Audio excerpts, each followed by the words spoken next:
Florin Square, where culture meets business.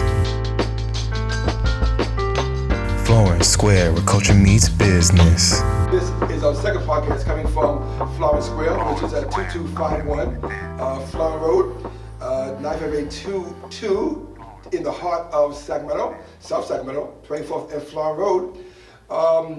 Honestly, this is the place to be. We are what's called Sacramento Black Wall Street, with 85% black-owned businesses, 60% women-owned businesses, and 100% minority-owned businesses. We're proud to say that you come in and chances are you're going to find exactly what you are looking for. We are social distancing, as you can see, to the best of our ability, and we do have our masks, so if we need to put it on, we'll put it on. But right now we're going to try to be as social distance as possible. One last thing, Miss Mercedes Parker is our newest member of the group. We're hoping that she stays with us for the long haul. So, hi Mercedes. Hi. Hi. Why don't you just say a little something about who Mercedes Parker is? Okay, I'm Mercedes. I'm an HBCU grad. I graduated from Howard University with a dual degree in African American Studies and Economics, minored in Community Development. I currently work for a charter school in North Sacramento called Marconi Learning Academy. We service high school students aged 14 and 24, primarily working with students of color, Black and brown students, students that may have struggled within the traditional school system. We offer a flexible learning approach for them. So education is something that's very powerful, I'm very passionate about, and I'm glad to be here today talking about what's happening with Prop 16. And we didn't get a chance to do this last week, but I wanted you guys to really meet Miss Robynne Rose-Haymer as well. So if you could do a little something too, that'd be great. It's always my deep pleasure to live up to Aaron's very high expectations of me. You should know that he told no one that they were going to be introducing themselves, so you're going to get what you're going to get today.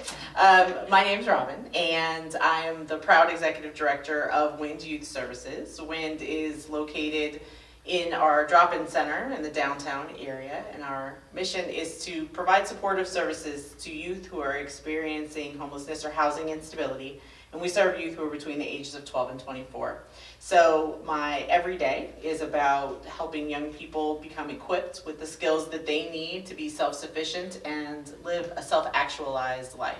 So our whole program and approach is based on Maslow's hierarchy of needs, and not to get too technical, but you first have to feel safe, and then you have to be safe, and then you can figure out who you want to be when you grow up. So what we really want to do is provide as much information and support as possible so that young people have a shot at pouring into the world what they were intended to be. So that's my whole life goal. Right now I'm in the middle of getting a doctorate in education. So education is my passion, it's my life. I was raised by 2 teachers. And I'm very happy to always stand as sidekick to Aaron Boyce. So there's that. Okay, and hi folks, I am Aaron Boyce. All right, so I was going to talk about something else today, but I decided to push it to another week, because as I was deciding what we were going to talk about today, 2 of our most fierce, most loyal, most powerful icons, heroes of the civil rights era passed in the same day. And I said to myself and to Robynne and to Miss Mercedes, I said, you know something? We have to give them their due. We have to pay tribute, pay homage to them. And of course I'm talking about the Honorable John Lewis and C.T. Vivian.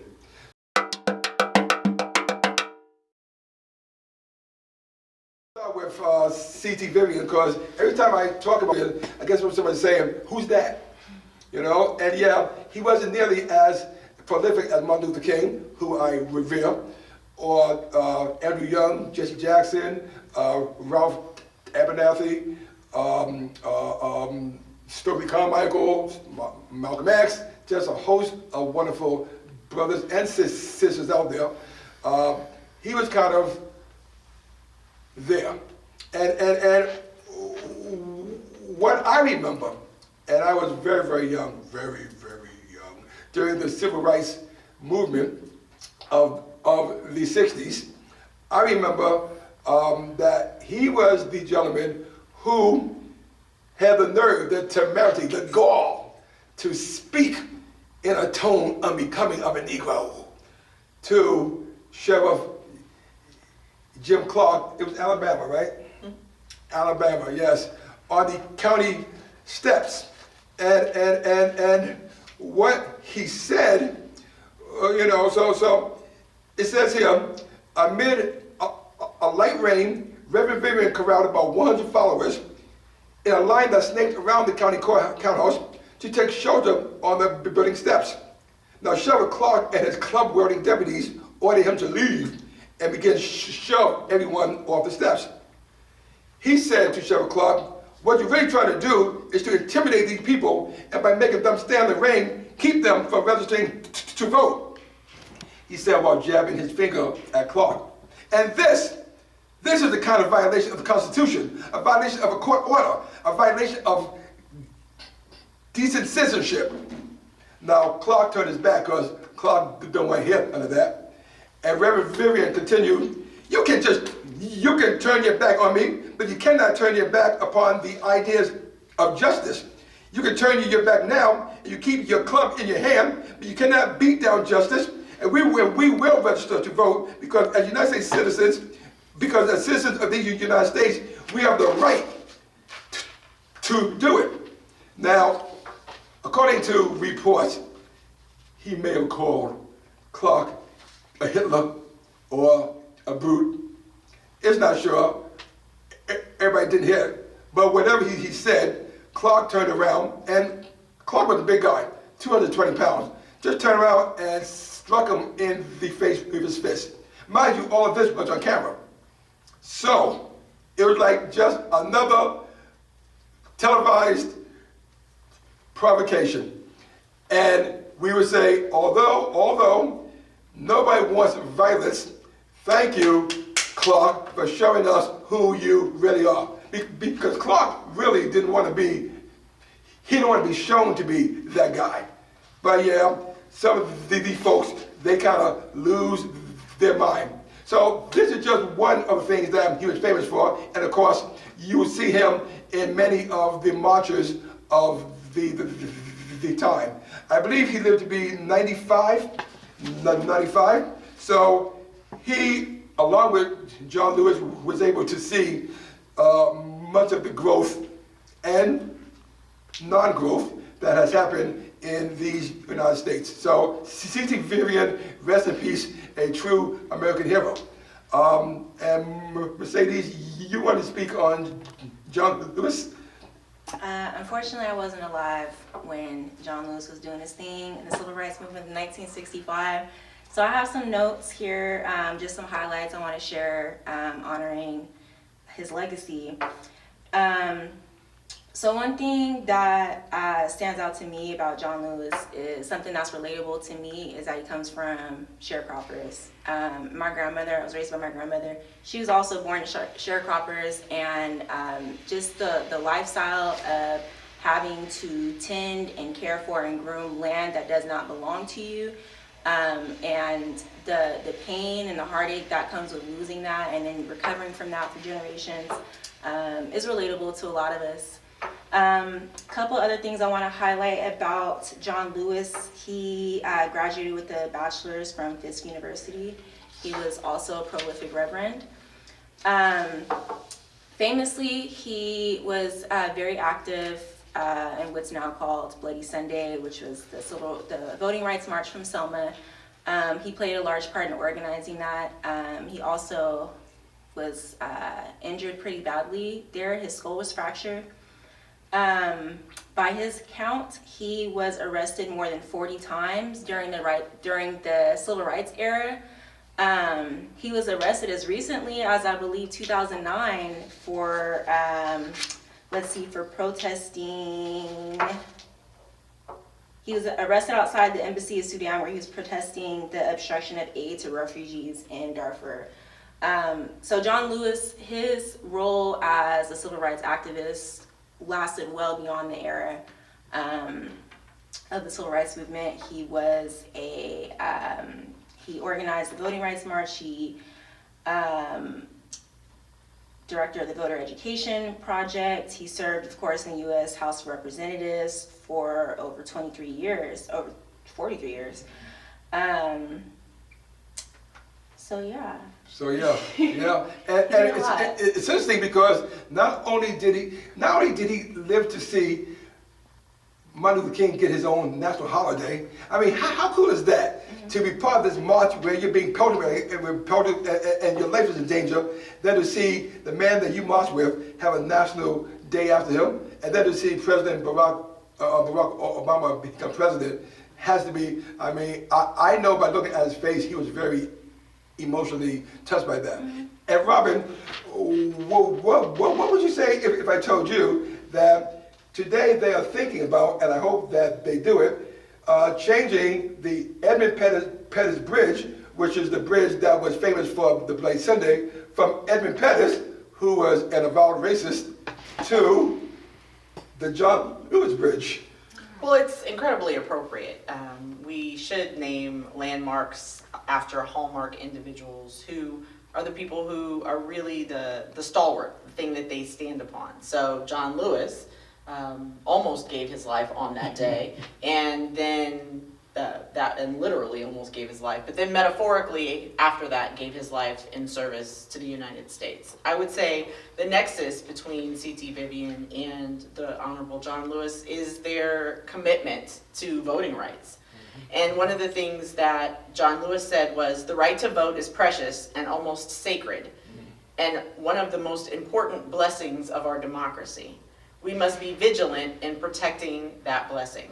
So currently, House Resolution 4 is up, waiting for the House of Representatives to take a vote on it. And it's about updating the formula from the 1965 Voting Rights Act to hold states to the mandate that requires them to pre-clear any changes to voter registration and polling locations in states and localities. And that's important right now because as we start talking about health and wellness, as we start talking about Prop 16, it's incredibly important for us to understand that our foremost right is the right to choose and to make our choices known, and we do that through the vote. And there's a few things that are happening right now in our country that are incredibly important for us to engage in participatory voter life. The first is the U.S. Census. That only happens every 10 years, and we're in the midst of it right now. And the census provides for us the opportunity to get resources into our communities. If we want money for our schools, money for our roads, money for teachers, the way to do that is through the U.S. Census. So we can vote by answering a few questions. It's completely disaggregated. It doesn't relate to us as individuals. It just relates to the people in our communities. So taking part in the census. And then we have an election that's coming up. The presidential election, as we know, only happens every 4 years, and it's incredibly important to consider all of the facets and things that are happening in our life and how African Americans and other ethnic minorities are being treated now, and consider that as you consider your right to vote. Because John Lewis almost gave his life literally the first time, and then metaphorically gave the rest of his life, as did C.T. Vivian, for our right to vote. So exercising our right is not only good for us, but it also shows how we can act in solidarity with those leaders and show that we believe that voting can make a difference. You know, Robyn, you are so right on that. And they asked Andrew Young, and Andrew Young is another man who stood side by side with Martin Luther King and the others, and risked death every single day that he went out there. And he became, was he the mayor of Atlanta? or the governor of Georgia. I think he was the mayor of I think he Atlanta. was the mayor. I think he's the mayor of Atlanta, which of the very city that he risked his life to for the freedoms that we are still fighting for today. And they asked him, they said, well, what kept you going out there day after day after day, knowing that you're risking your life? And then they said, well, I know that I would not be able to do it. I think that was Don Lemon from CNN that was having the conversation with him. And he said, yes, you would. And no matter how many times Don Lemon said, no, he said, yes, you would. He said, because what we experienced was what's called a freedom high. And I love that term, a freedom high. So high on the concept of freedom that there's no way you would stop. It's kind of like what you do when you're high on something else and you're doing anything that you can to make that happen. A freedom high is that you're so high on the concept of freedom and social justice and equality that you'll do anything, risk anything to make that happen. And I love that term, so I had to put it out there. Andrew Young, who is still with us, you are the man. I tell you something, as we lose our heroes, they go up to heaven. I did get a chance to meet Jesse Jackson, and that was cool. I would love to meet Andrew Young. It would be just so fantastic, I hope that happens for you. Yeah. I guess that would be on my bucket list. So Andrew Young, as you're watching this, reach out, brother. Reach out. Wouldn't that be cool if you called me? That would be very That'd be very cool. That'd be very cool. Make it happen. All right, so any more comments on that? Well, I just wanted to close us out with a little reflection, because he who does not know his history is doomed to repeat it. Absolutely. So as much as we run away from really tired, boring historical facts, I think it's very important for us to understand what a monumental place we stand in today in 2020. And we're all very distracted by an important health concern right now with coronavirus. But I will say that if you look back into history at the time where C.T. Vivian and Dr. Martin Luther King and the Honorable John Lewis all stood at that bridge, they were really committed to that freedom high to give us the opportunity to cast our vote. So in not just honoring their legacy, but also understanding that we have an opportunity to change the trajectory of our lives, we have to vote. And I know sometimes things get hopeless, and I know sometimes we feel helpless, but the way that we can empower ourselves, the way that we can take back a little bit of that control that we feel lost to behind masks and sheltered in place, is by casting our vote. And super important that we are paying attention to deadlines and making sure that we understand the new polling requirements, particularly in Sacramento. Things have changed significantly around how we vote. So making sure that we understand what our polling place is and how we can cast a ballot and how we get a ballot. How do we make ourselves eligible to vote? That's super important right now. So while you're sitting at home in your living room, sheltering in place, Google it. And in fact, the vote is very, very important. And I'm gonna put it out there. And I got no statistical backing on this, but I know it's right. If we had voted in 2016 the way we were supposed to vote, if we had got our butts out there, we would not have been in this situation today. And I believe that. I believe that we have the power, and maybe we didn't like the Democratic choice, but sometimes, well, not sometimes, all the time, you get what you get, whether you vote or you don't. So Well, You not know? voting is voting, and that's something that Right, people need to right. understand. By not casting a vote, you're making a choice. Right. And that is the same as voting. I do want to take a moment and acknowledge that we are in Florin Square. This is another wonderful place for you to cast your vote, so to speak. We talk about political power when we think about voting, but we should also consider our economic power as it relates to the how we cast our financial vote. So think about when you come to Florin Square, how you are empowering people and their ability to influence their neighborhoods and communities. 100% minority owned. There's not many other places in the world that you can get that, and I will tell you that Florin Square is where you can be assured that happens. And at Florin Square, we had, did you want to say?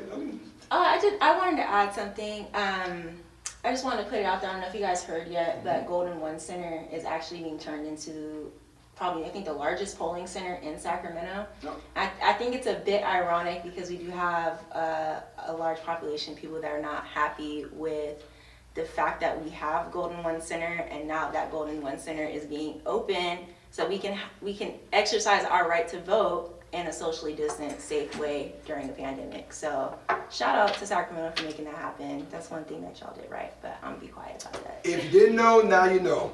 Okay, see, square biz, folks, square biz. But last podcast, you heard me talk about our wellness center, you know, so Florin Square is 74,000 square feet of success and of opportunity.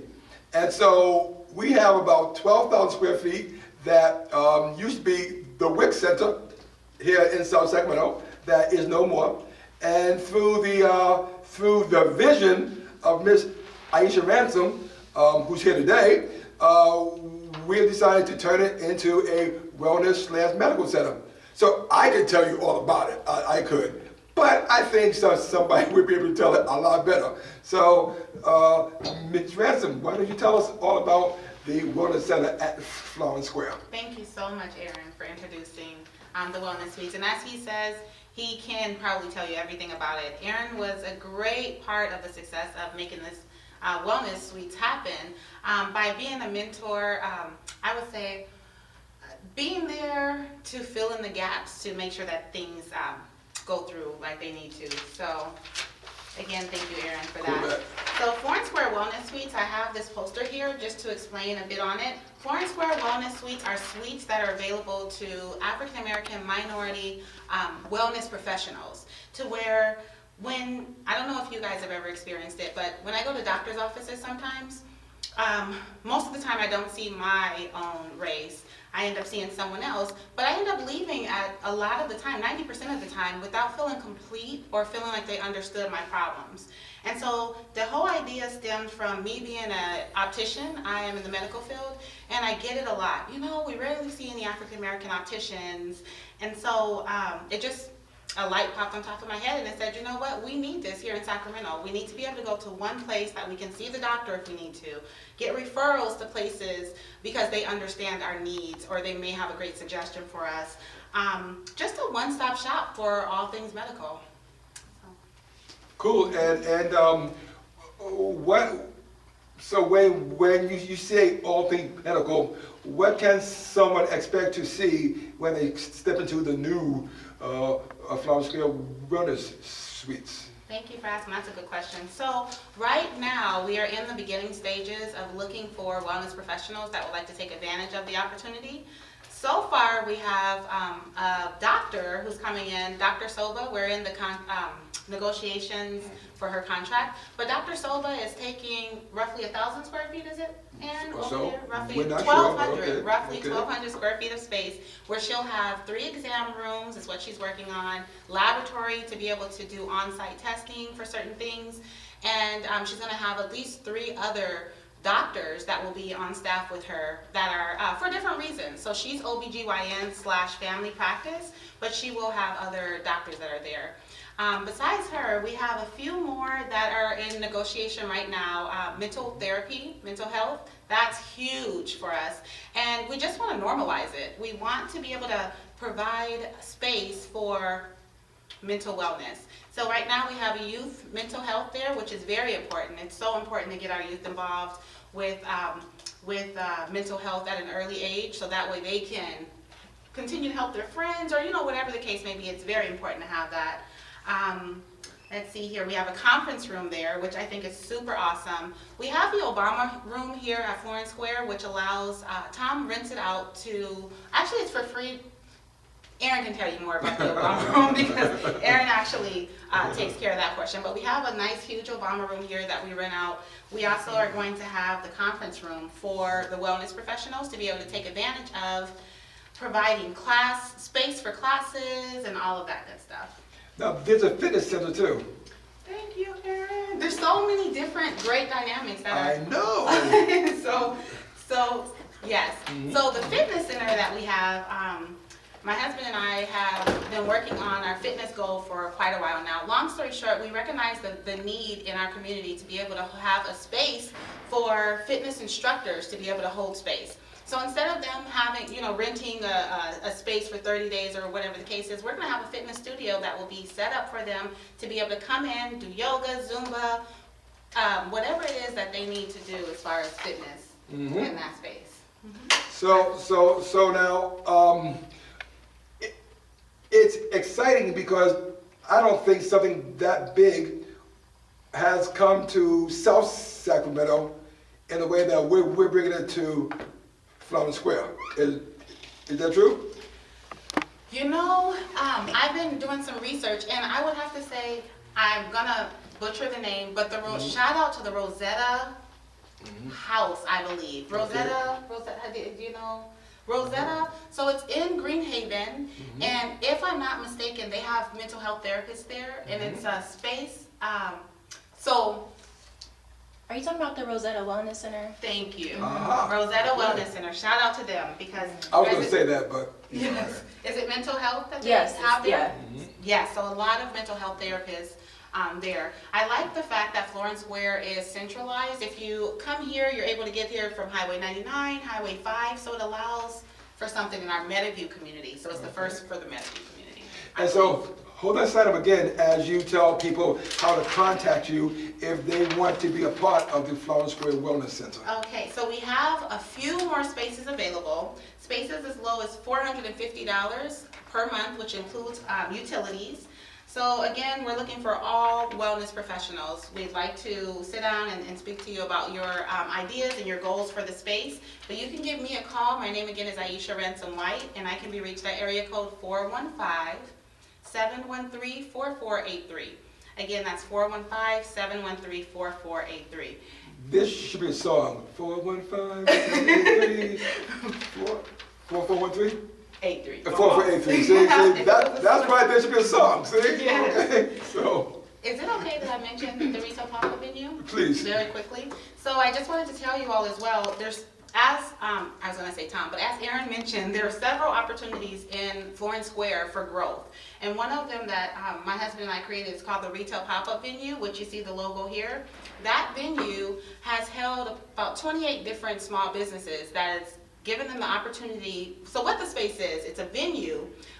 It's about 200 square feet, roughly 175 to 200, but it has slat wall, everything one would need as far as fixtures to be able to pop up, to have their own pop-up shop. So the retail pop-up venue is available. It's very reasonable, just $40 per day, $80 for the weekend, which includes the African Marketplace weekend, which is held here, and $150 for the week. So you can have your own pop-up shop for those reasonable prices, and all you have to do is bring your items because we have most of the fixtures that one would need. Yes, wonderful. Well, thank you. Thank you, Thank you. Aaron.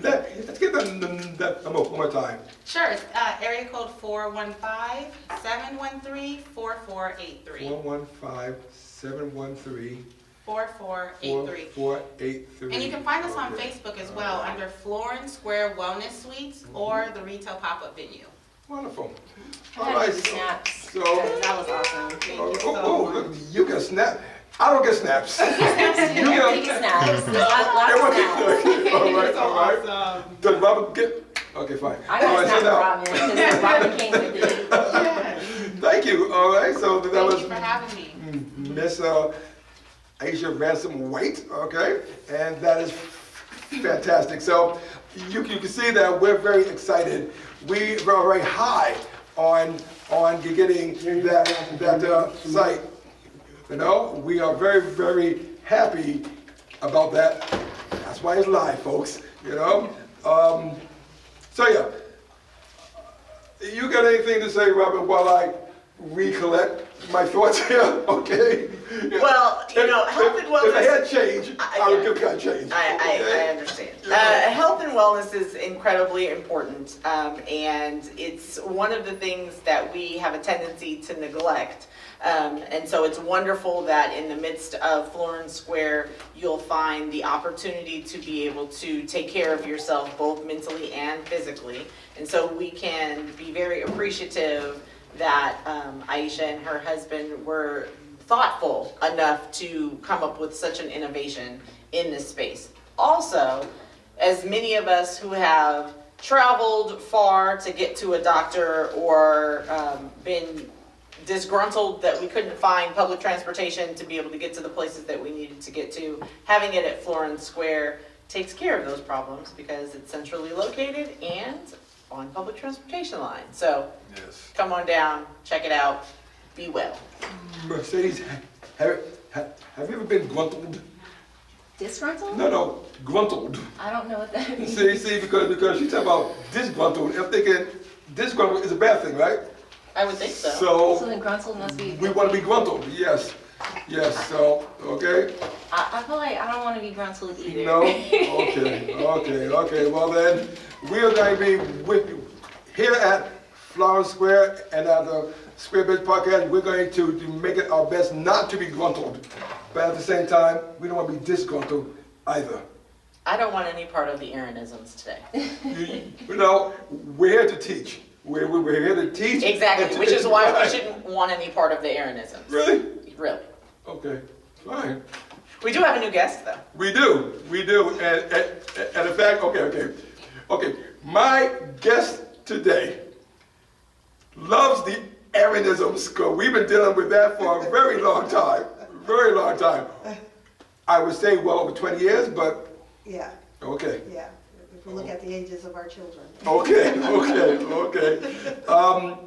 You know, Robyn said to vote. And I love the activity in the street. It is fantastic. From C to signing C, there is all this activity, but I don't think any of it counts. That's not true, it counts. But at the same time, the people need to put all the energy into the vote as well. And it's not just voting for who's president, it's voting for the issues. And here in Sacramento, we have an issue that's coming up, of which our guest, the Honorable Miss Betty Williams, she's the president of the local chapter of the NAACP, longtime friend, and just community person. I mean, a fantastic community person. We're going to talk about Prop 16, which is here to repeal Prop 209. So I want to just read this, and then Miss Betty and the rest of us, we're going to talk. We're going to talk about this, right? I guess the bad news is I don't think I found somebody here that's going to be against 16. No, it's So, dear listener, I'm going to be against 16. But not really, so don't be sending me hate mail, okay? You know what I mean? They might get this halfway through and they'd be mad at me, right? They'd be disgruntled. They would be, and maybe a little gruntled too, we don't know. Anyway, California Proposition 16, the repeal proposition of 209 Affirmative Action Amendment is on the ballot in California as a legislatively referred constitutional amendment on November 3rd, 2020. Now, a yes vote supports the constitutional amendment to repeal Prop 209, which was in 1996, which says that the state cannot discriminate against or grant preferential treatment to persons on the basis of race, sex, color, ethnicity, or national origin in public employment, public education, and public contracting. Okay. Right now, I'm gonna say, these folks got to be kidding. They've been stopping us from doing that stuff years ago, and so now, fools are fools. But anyway, a no vote opposes this constitutional amendment, thereby keeping Proposition 209, which says the state cannot, well, discriminate, okay? So, Betty, Ms. Williams, can you please share with us your thoughts on Prop 16, why it's important, and again, why people need to get out and vote on this? Well, it's important for a number of reasons. California is the 5th largest economy in the nation. For us to have individuals, especially African Americans, not participate in that economic upswing is horrible. So 209 pulled a lot of that. So for example, I sit on the high-speed rail, and so part of me and others sitting on high-speed rail, the government says you have to have 30% of minorities, especially African Americans, get the subcontracts. These are billion-dollar contracts. So when I asked the question for the California portion, how many contracts have gone to African Americans? The response is, well, because of 209, we're not allowed to tell you that. And so the backup is that, okay, so I need you to put on the application optional whether you are black, white, or indifferent. And so that was a fight. But even with that, they come back and they use that data. It says, well, we have met our obligations of meeting minorities to these contracts. But you keep pulling back the onion, and what you find out, legally they did meet their obligations because the majority of the contracts went to white women.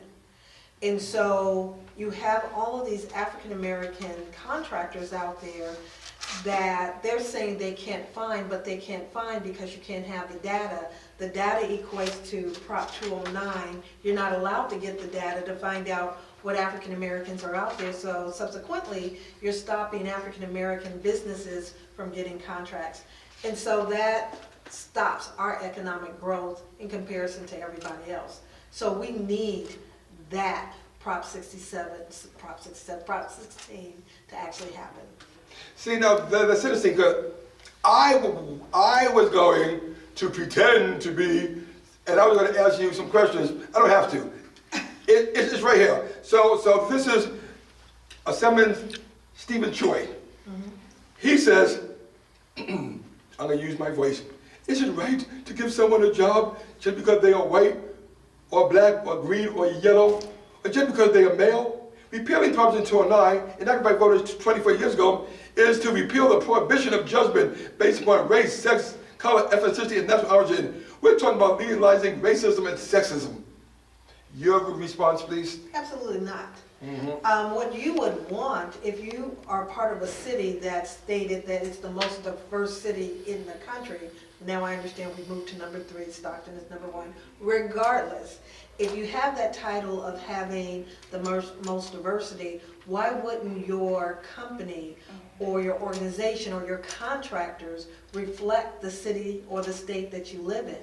And how do you find out that information? It's data driven.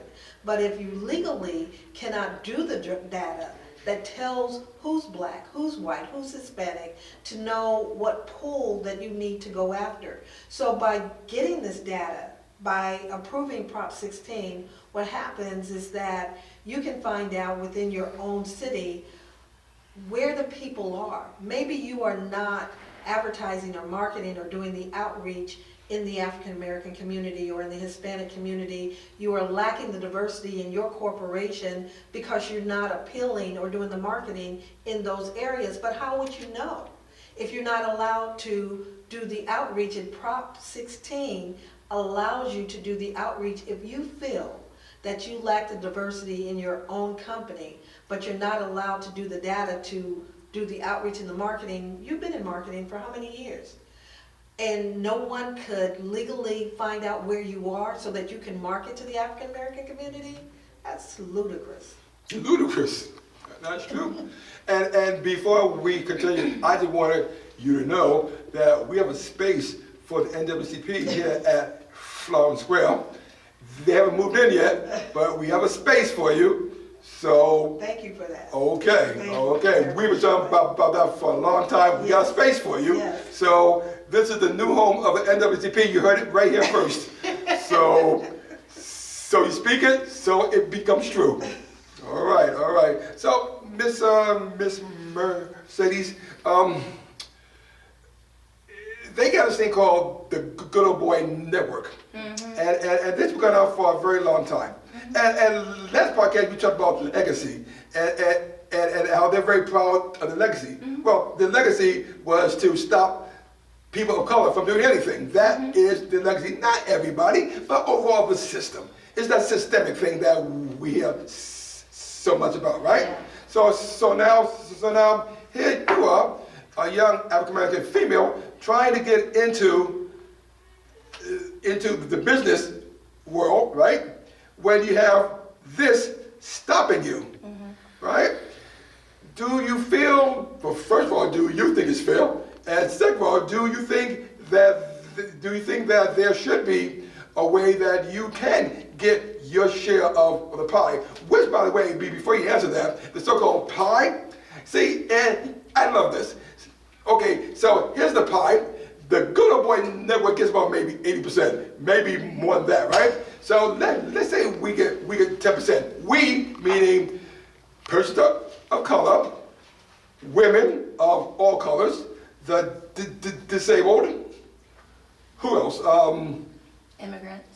Immigrants, all right? Young people. So who? Young people. Young people. So we get all that, and then this pie is divided by all these folk. Meanwhile, the good old boys are complaining. So what are your thoughts about that? I don't know if y'all invite me back if I share my thoughts on that. Be nice. Well, It's not okay. You gotta be nice. It's not acceptable. I don't think that we can stand for that anymore. And I personally will not. I actually kind of wanted to talk about why we are talking about Prop 16 in 2020, because Prop 16, as Aaron and Ms. Betty mentioned earlier, is being introduced in order to overturn Prop 209, which was passed in 1996. Basically, effectively eliminating affirmative action for the reasons that Aaron mentioned earlier. The reason why Prop 16 is on the ballot in 2020 is because a group of Black UC Berkeley students got together. They organized amongst themselves on their campus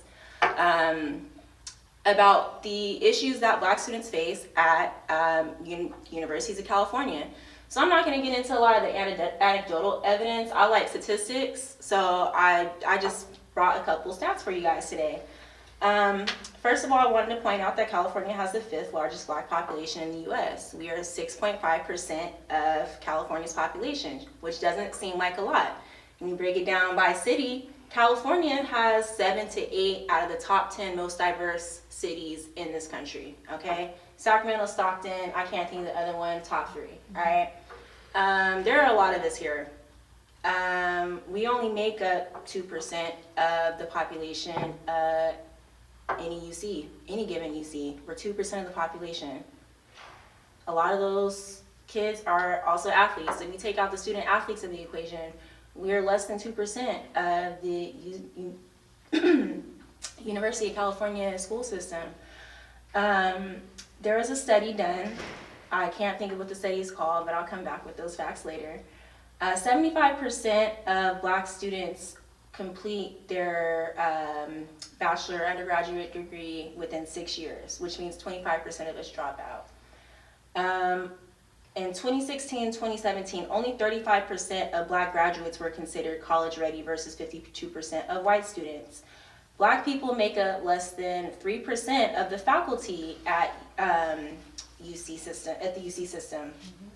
Matter of fact, probably the I can't think of the word. The most frustrating statistic I found out today while I was reading about all this is that in 1996, when Prop 209 was passed, the population of black students at UCs went from 6.7%, which is reflective of our population here, went from 6.7% to 3.7% in just 2 years. So as soon as they took away affirmative action, we were not represented at these college campuses anymore. And what the students at UC Berkeley found is that, first of all, UC Berkeley was rated as one of the, it's like one of the top colleges where black people felt uncomfortable being there. And that wasn't an uncommon finding at any of the studies that took place on UC campuses. And I believe this study was in 2018, 2019. Black kids are not happy. They do not feel comfortable at their college campus. For a variety of reasons I don't have to get into. It's kind of obvious what racism feels like. And I'm gonna just chime into something that Ms. Robyn mentioned earlier, just about the Maslow's hierarchy of needs. If you don't feel safe somewhere, how can you feel successful somewhere? If you're not reflected in the administration or the leadership of the place where you pay tuition, how are you gonna be successful there? How are you going to be college ready? How are you going to be ready to compete at a college level if from kindergarten until 12th grade, not only are you criminalized in school, but you're also not reflected on those school campuses and those school cultures either. 209 doesn't just affect students. It affects business owners, it affects executive teams, all of that, okay? So if you take, how are we supposed to lead these conversations? I'm sorry, I'm getting kind of frustrated. How are we supposed to lead these conversations on equity if we're not even in the room? Like, how are we doing that? How are we being diverse if that diversity is not being reflected economically? It's not happening. And so I want to shout out those students at UC Berkeley because they started having those conversations on their campus. And I wish I could remember their names, and I'm gonna come back to the next podcast and I'm gonna shout all of them out by name. But one of those young ladies that worked on this, she had an internship with Assemblywoman Weber, I think? Weber. She invited her to UC Berkeley's campus so that she could hear from these UC Berkeley students themselves about these issues. And that is the reason why Prop 16 is on the ballot 24 years after all this stuff happened. And just to swing it back around, we started this conversation talking about John Lewis and C.T. Vivian and the work that they did in preserving voting rights for people. This is a part of it. This is a part of exercising that right, because if we are not in these rooms, if we are not making those demands, they're not gonna give nothing to us.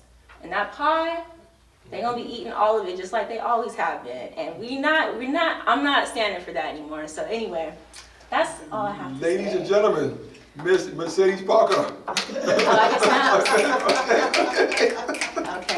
All right. You know something? I would say something, but Robert?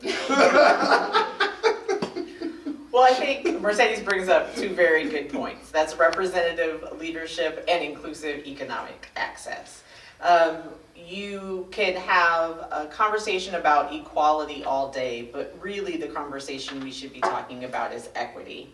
If we all started in the same place, Prop 16 wouldn't be necessary. And I, myself, as a mother, active community member, and nonprofit leader, would love to start at the same place. I would scrap every inclusive economic policy. I would scrap every single law that makes us whole for actual wholeness.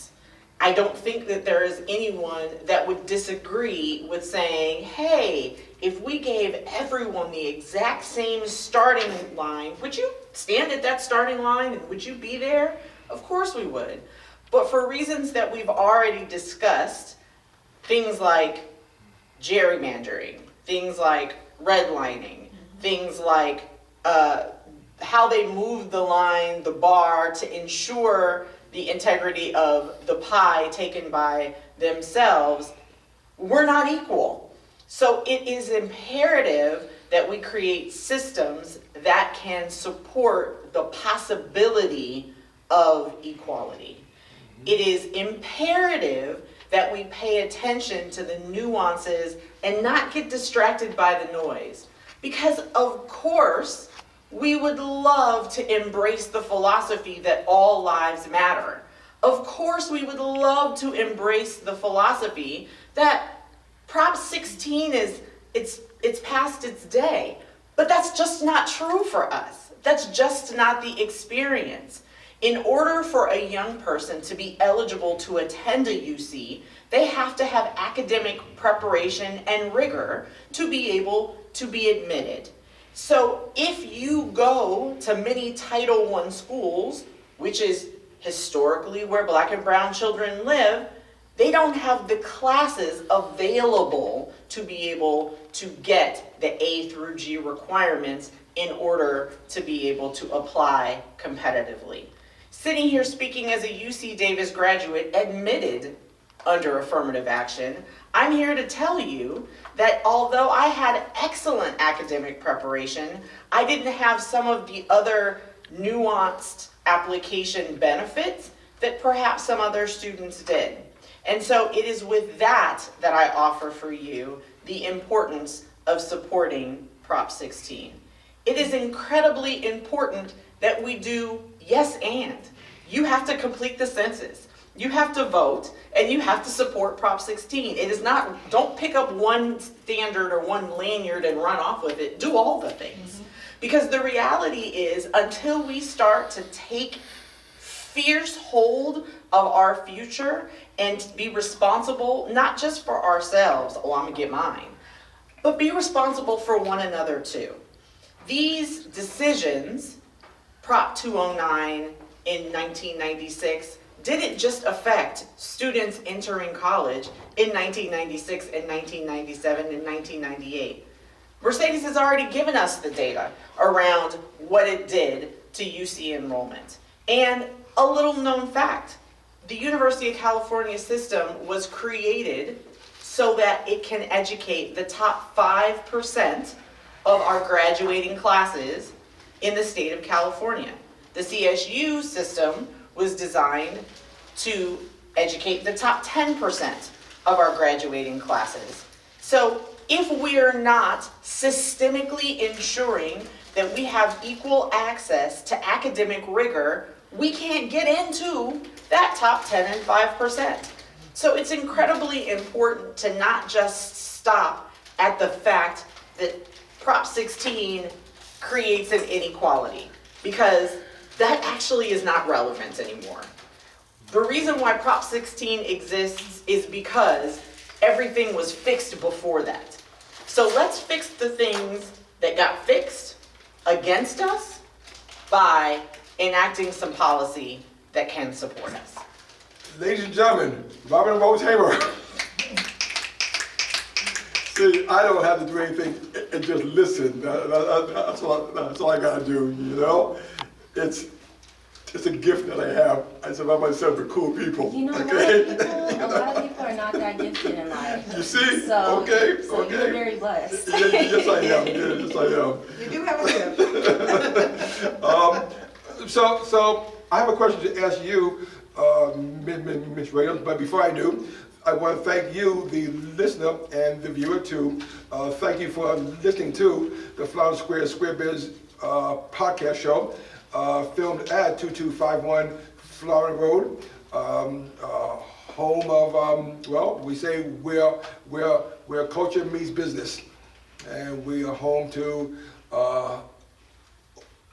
well over 85% African-American businesses, 60% female-owned businesses, 100% minority-owned businesses. And we, by the way, we also have a museum that is beautiful. It's the Sojourner Truth Art Museum. We're very excited to tell you that in the next 6 months or so, we're going to double that and hopefully triple that, triple the size. But even now, it is something to be seen. And the wall around this building is filled with art murals that discuss the African American and Hispanic American culture, and lifestyle. So I absolutely welcome you to come down and visit us. Social and distance, check of us all course. that. With all means, mask, where's the sign? Mask must be worn, okay? Mask must be worn. We are social distancing ourselves right now, so through the grace of God, we should be safe and healthy, okay? She says, as she puts on her mask. So, okay. Question for you is, I heard Ms. Robyn talk about vote, right? Vote. And Prop 16 is something that needs the vote. That's right. How is the NAACP, what kind of efforts is NAACP doing to make sure that people get out and vote, not just for the president, but for Prop 16 as well? And by the way, is Prop 16 on all the ballots? Because sometimes things don't get on all the ballots. Yeah, it's on the state ballot. So Prop 16 is one of the many state propositions that's going to be on the ballot. And one of the things that we do with the NAACP is educate people on the various propositions, because we have found that a lot of the legislators are very creative. And so a yes is not always a yes, and a no is not always a no. And so individuals may be thinking they're voting for Prop 16 and they're actually not. And so we have to make sure that individuals understand what the no is and what the yes is, which back in 1996 was part of the confusion then. Although it passed with 54%, I believe that a lot of African Americans didn't quite understand what their yes or no vote was at the time. So it's our responsibility at the NAACP to have the town hall meetings, the Zoom meetings, to bring the pro and the cons together so people can listen to the actual language. Because Prop 16 is more than just a vote. You're changing the Constitution. So when Ward Connolly went after 209 in 1996, he knew that in changing the Constitution, it would be almost impossible to reverse 209. It would be there to stay. So now that we actually have someone like Shirley Weber, who, by the way, because of affirmative action, she's an assemblywoman to this day, someone who actually rewarded from this affirmative action is bringing it back to the ballot is key. And it's not the only proposition out there, although that's what we're talking about today, but there's the chokehold proposition that's going to be on there to revoke it. There's just a number of things that we need to look at, and so that the NAACP will not only put town halls together to educate individuals on what this means for us, but we will also be putting together a pamphlet on our recommendations on what to vote for and what not to support as well. That we normally put this out every year. It also goes on our websites for individuals to use and on our Facebook for individuals to actually print and take to the ballot box on how they should vote. And we look at things based on how it affects African Americans unapologetically. When you sit in the seat of NAACP, and I remember someone asking me, what do you feel about Black Lives Matter? And I said the purpose of NAACP, because Black lives mattered when they called us colored.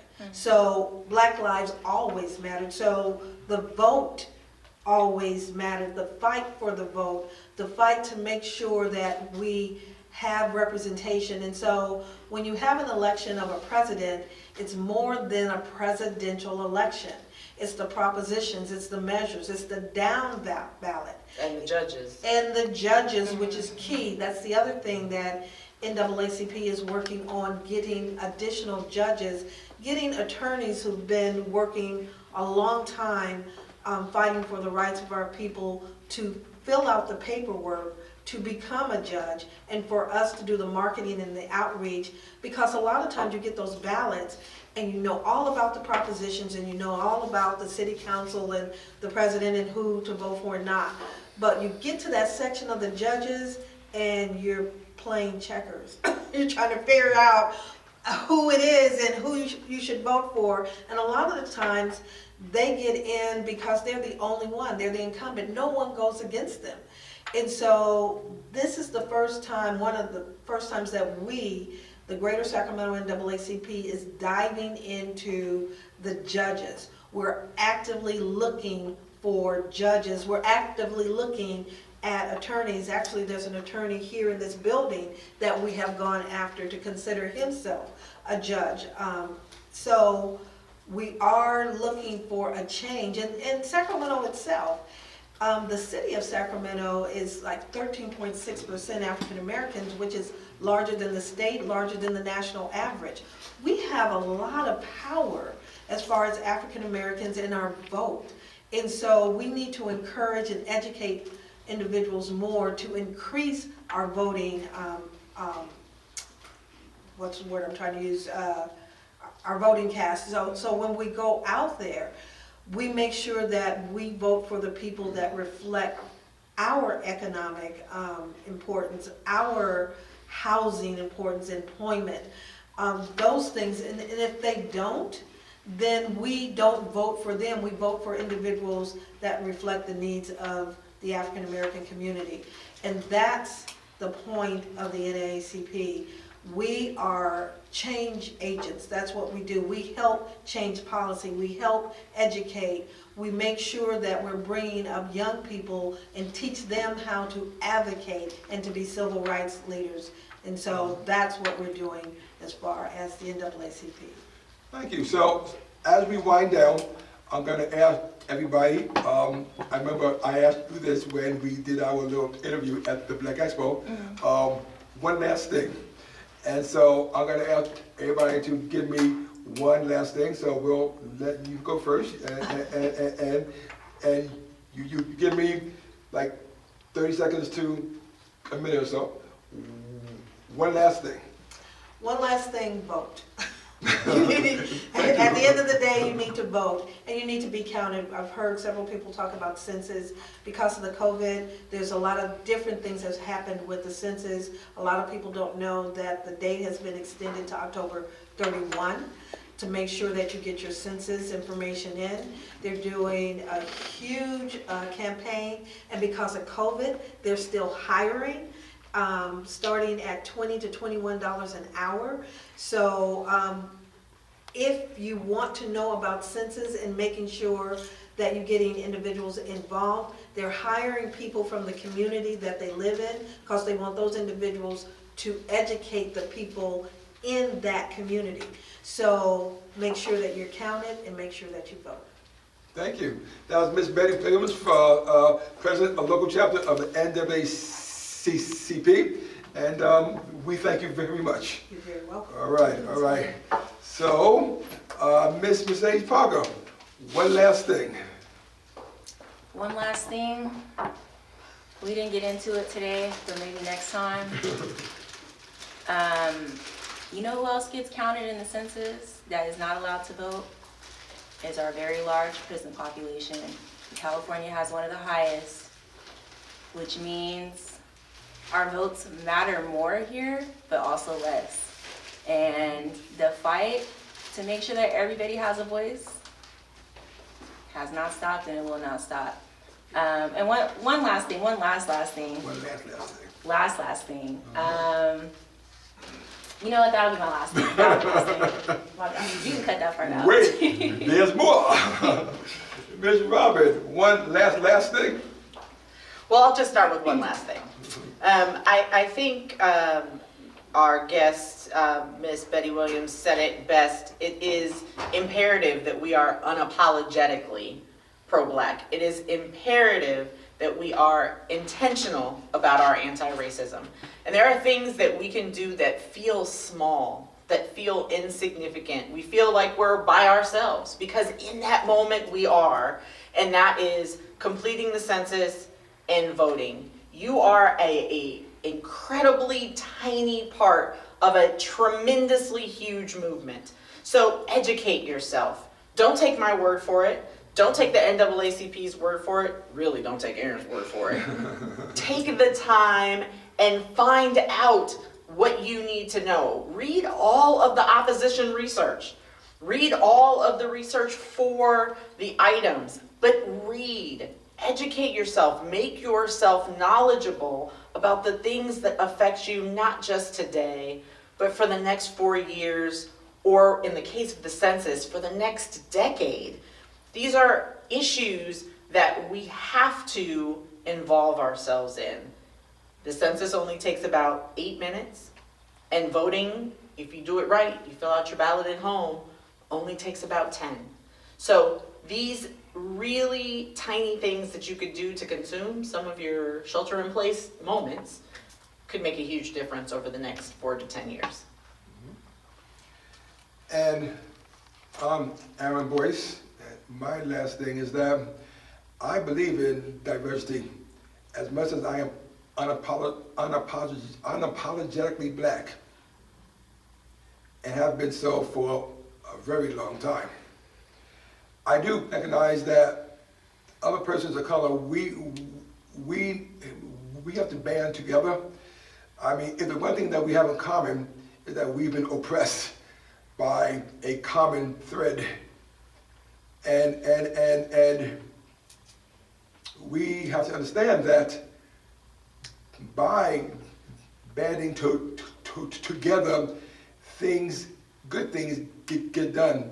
Prop 16 is not only for black folk, it is for those who believe in diversity and in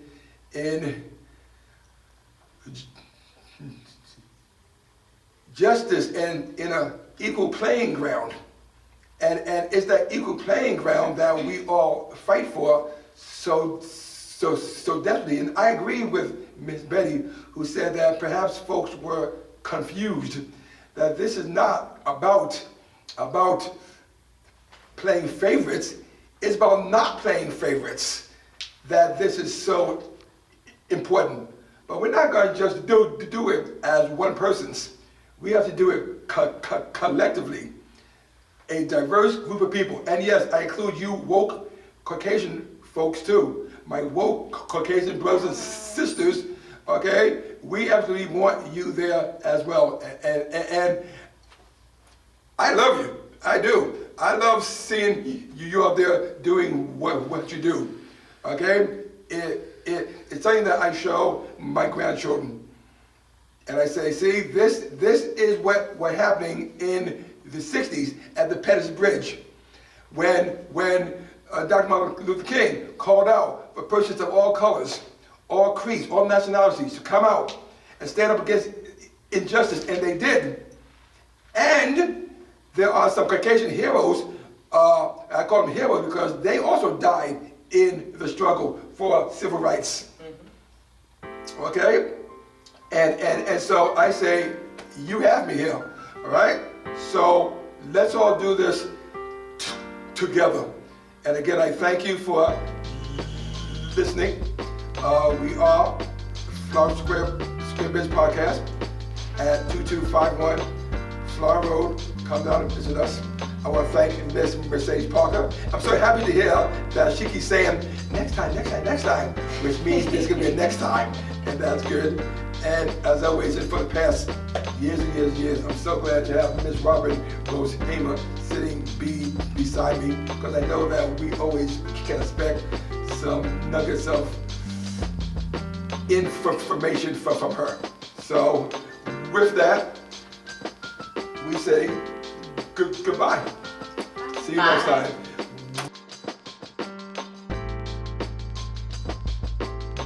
Florin Square, where culture meets business. Florin Square, where culture meets business.